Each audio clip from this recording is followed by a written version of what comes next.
मित्रों, बसंत गुरु जी का प्रणाम। आज हम चर्चा कर रहे हैं अपने पारिवारिक जीवन को लेकर के। पारिवारिक जीवन में जो शादी का पड़ाव होता है, शुरुआत होती है। शादी जिस उम्र में होता है, यदि वह उम्र छोटी है तो वह एक दूसरे को समझने में उनको वक्त मिल जाता है, क्योंकि उनके ऊपर दोनों परिवार का एक दबाव होता है, मानसिक दबाव होता है। दोनों परिवार को समझाने की शक्ति ज़्यादा हो जाता है।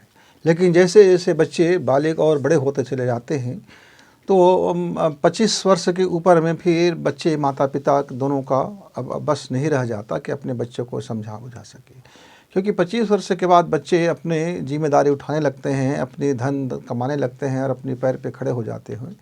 यदि पैर पे खड़े हो गए तो ठीक है, नहीं खड़े हुए तो भी वैसे ही रह जाता है। उनकी ज़िंदगी एक मुकाम को हासिल कर लेते हैं, एक विचार को जीने शुरू करते हैं। उनका अपना एक दृष्टिकोण होता है, उनका अपना एक पूर्वाग्रह होता है, उनका अपना एक सोच होता है। उनके हिसाब से ज़िंदगी को जीना शुरू कर देते हैं। ऐसे में माता पिता की समझाइश का ज़्यादा असर रह नहीं जाता है।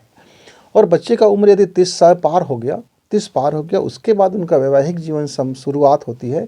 तब तो इसमें और किसी का कोई रोल रह ही नहीं जाता। तब यदि बच्चे सोचते हैं, दोनों माता पिता केवल एक औपचारिकता रह जाता है कि बच्चे के माता पिता होने के नाते इनकी विवाह कर दी जाए और विवाह में शामिल हो जाए, शरीक हो जाए। और जो उनकी डिमांडिंग, फिर उनका चाहे लड़की हो या लड़का हो, वो अपने पिताओं को, अपने माता पिता को फिर बड़ी डिमांडिंग हो जाते हैं। ऐसा है, वैसा है। लड़की वाले के भी 10 शर्त हो जाते हैं, लड़के वाले के भी 10 शर्त हो जाते हैं। और माता पिता जानते हैं, जान रहते हैं जो भी है, अंत में वह सिर हिलाते हुए स्वीकार कर लेते हैं। और स्वीकार करने के अलावा उनके पास कोई रास्ता रहता नहीं है, इसलिए चुपचाप रह जाते हैं। और 35 साल उम्र हो जाने के बाद जब कोई लड़का लड़की का विवाह नहीं हुआ रहता है, तब तो फिर ऐसी स्थिति में अब वो ना समाज की कोई सुनने वाला रह जाता है, ना समझाने वाला रह जाता है, ना उसकी अपनी विचार कोई ठीक से रह पाता है। एक ज़िंदगी एक अजीब से हो जाता है। ऐसे दौर में जब विवाह करते हैं तो फिर वहाँ फिर किसी की सुना नहीं जाता, दोनों एक दूसरे को नहीं सुनते हैं। फिर ज़िंदगी चल पड़ती है, जैसा है वैसे स्वीकार हो जाता है तो ठीक, नहीं स्वीकार तो ठीक। तो जैसे जैसे हमारी उम्र बढ़ता है, हम एक दूसरे को स्वीकार करने में हमें बहुत दिक्कत होता है। जैसे जैसे उम्र बढ़ता है, हम एक दूसरे की गलती को हम महज स्वीकार नहीं सकते, हम एक दूसरे की कमजोरी को स्वीकार नहीं सकते, क्योंकि तब हमारा उम्र बड़ा हो चुका होता है। परिवार वाले के भी अब वहाँ कोई रोल नहीं रह जाता है मित्रों। लेकिन होता क्या है, हमने देखा है, अमूमन बहुत सी शादियों में देखा है कि लड़की की कितनी ऐब, कितनी कमजोरियाँ और कितनी मनोविकृतियाँ लड़की के माता पिता छिपा देते हैं। लड़की और एक लड़के के साथ उनका शादी हो जाता है। शादी के बाद मालूम होता है कि लड़की में तो ये मनोविकृतियाँ हैं, लड़की के तो स्वभाव ऐसा है, लड़की के तो चाल चलन ऐसा है, उनके तो जीवनचर्या ऐसा है जो बड़ा मुश्किल हो गया। ऐसे ही लड़के वाले भी शादी से पहले अपने लड़के के बारे में बहुत सारी चीज़ें पर्दे के पीछे छिपा देते हैं। उनको मालूम ही नहीं होता, किसी से शेयर भी नहीं होता। अब लड़की वाले को भी बाद में मालूम होता है, यार ये जो दामाद है वो तो बड़े इस टाइप के हैं, बड़े निखट्टूस हैं, बड़े कमीना हैं, बड़े धूर्त हैं, बड़े ये फलाने हैं, बड़े ढेकाने हैं, उनका चाल ऐसा है, उनका चरित्र ऐसा है, और उनके पास इतना, वो पहले जितना पैसा कहते थे आज उतना है नहीं, इतना बड़ा कुछ है नहीं, वगैरह वगैरह। अब दोनों परिवारों में बड़ी बात आ जाती है। कई बार ऐसा भी होता है कि लड़की बहुत समझदार होती है, लड़की पढ़ी लिखी होती है, लड़की अच्छी होती है, लड़की संस्कारी होती है, लेकिन पति मनोविकृति से ग्रसित रहता है, कई प्रकार के मनोविकार से ग्रसित रहता है। यद्यपि उनमें और कोई दूसरी बुराई रहता नहीं है, लेकिन मनोप्रवृत्ति यदि विकृत हो जाए, मन संस्थान यदि विकृत हो जाए, तो आपका धन दौलत खूबसूरती सब का सब सत्यानाश। क्यों? क्योंकि मनुष्य को जो जीवन है उसकी मन संस्थान पर ही निर्भर है। मनुष्य जब जीवन जीता है, यदि उसकी मनोवृत्तियाँ ही दूषित है, मन में ही विकृति है, तो फिर बड़ा मुश्किल हो जाता है ऐसे जीवन को जीना। पर इस मनोविकृति को समझना इतना आसान नहीं होता, क्योंकि पता जब चलता है तब तक तो दुनिया भर की बातें, लांछना और ना जाने क्या क्या हो चुका होता है। ऐसे में यदि मेरे समझदार माता पिता है, तो जिस समय बच्चे का उभार आता है, जिस समय बच्चे में मनोविकृति का लक्षण दिखाई देता है, यदि हम उसी समय डॉक्टर की सलाह ले लें, मनोचिकित्सक की सलाह ले लें और उनकी दवाइयाँ चलें, तो निस्संदेह वो बिल्कुल नॉर्मल ज़िंदगी जी सकता है। और ऐसे वक्त में जब आपका कोई बात है, कोई इलाज हो चुका है, तो आप अपने समधी पक्ष से बात को मत छिपाइए, बता दीजिए कि भाई हम ऐसा ऐसा हमने इलाज करा के रखा है और इसका इलाज कंटिन्यूस इतने दिन तक हुआ है, अब दोबारा हम डॉक्टर को फिर दोनों मिल करके दिखा सकते हैं। क्योंकि नॉर्मल ज़िंदगी है, नॉर्मल सोच से अब चलोगे, छिप छिपौल का काम नहीं करोगे तो दोनों परिवार इसको समझेंगे। वैसे ही लड़के वाले शादी से पहले तो छिपा के बैठते हैं, क्योंकि सारी चीज़ बताएंगे तो उनको लगता है कि हमें लड़की नहीं मिलेगा। तो बहुत सारी बुराइयाँ हैं। कई लोग तो उनका एजुकेशन छिपा देते हैं, कई लोग नौकरियाँ को गलत बता देते हैं, कई लोग आर्थिक संपन्नता को गलत बता देते हैं, कई लोग ज़मीन जायदाद को गलत बता देते हैं, कई लोग उनके बारे में जितनी बड़ाइयाँ, जितनी प्रशंसा की गई है उसमें से राय रत्ती नहीं रहता है, कि दशांश रहता है, 90% फाल्स रहता है। लेकिन अब संबंध जुड़ गया है, विवाह हो गया है, अब क्या किया जा सकता है। एक एग्जाम्पल मैं आपको बताता हूँ मित्र। एक मेरे संबंधी तो नहीं है पर मेरे जानकार के हैं, मुझसे वो लोग बड़े मिलते जुलते रहते हैं।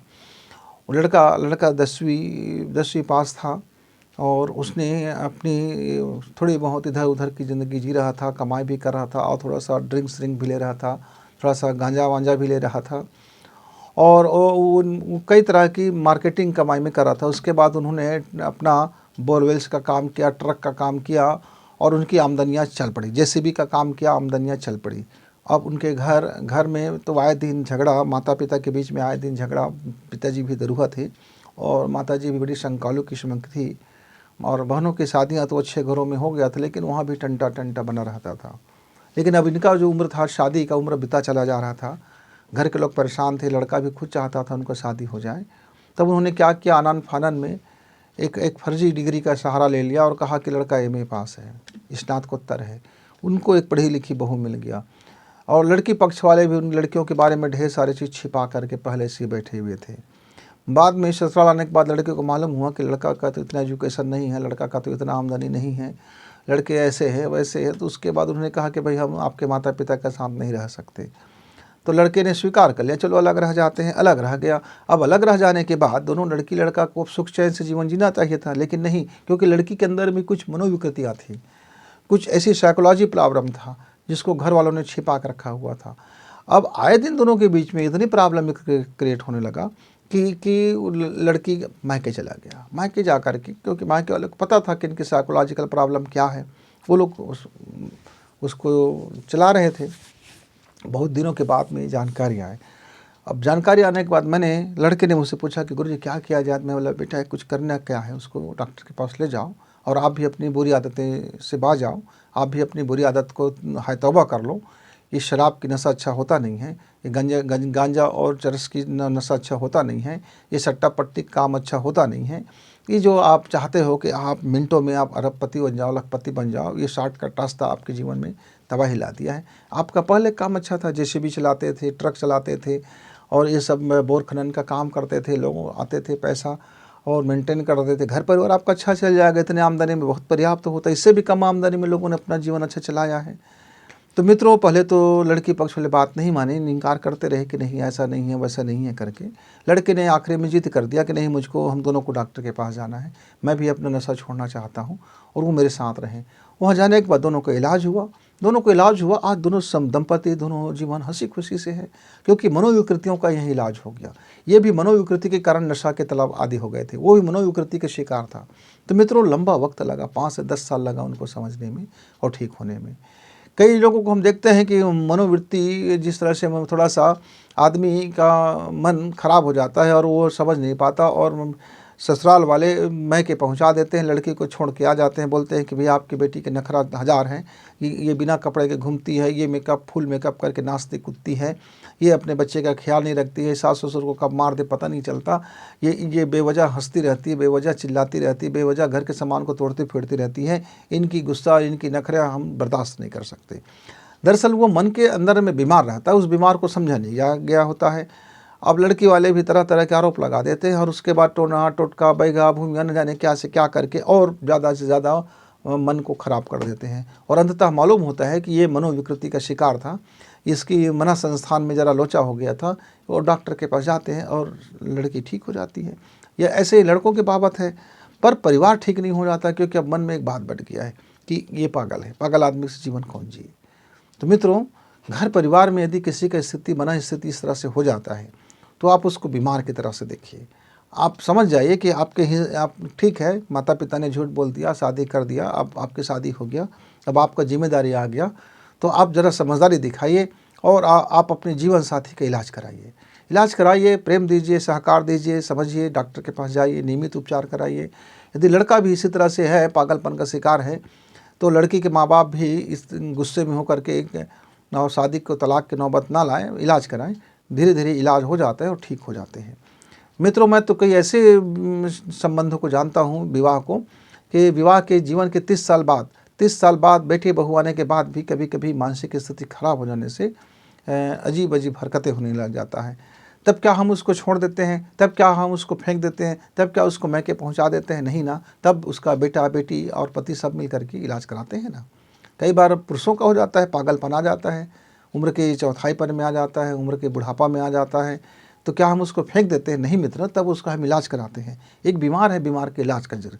तो जब भी कोई लड़की लड़का इस तरह से मनोविकृति के शिकार हो जाए, उनका चित्त भ्रम हो जाए, उनके अंदर में कई पर्सनालिटी उभर आए, कई प्रकार की बीमारियां हैं, छोटी छोटी ढेर सारी अलग लक्षणों का बीमारियां हैं।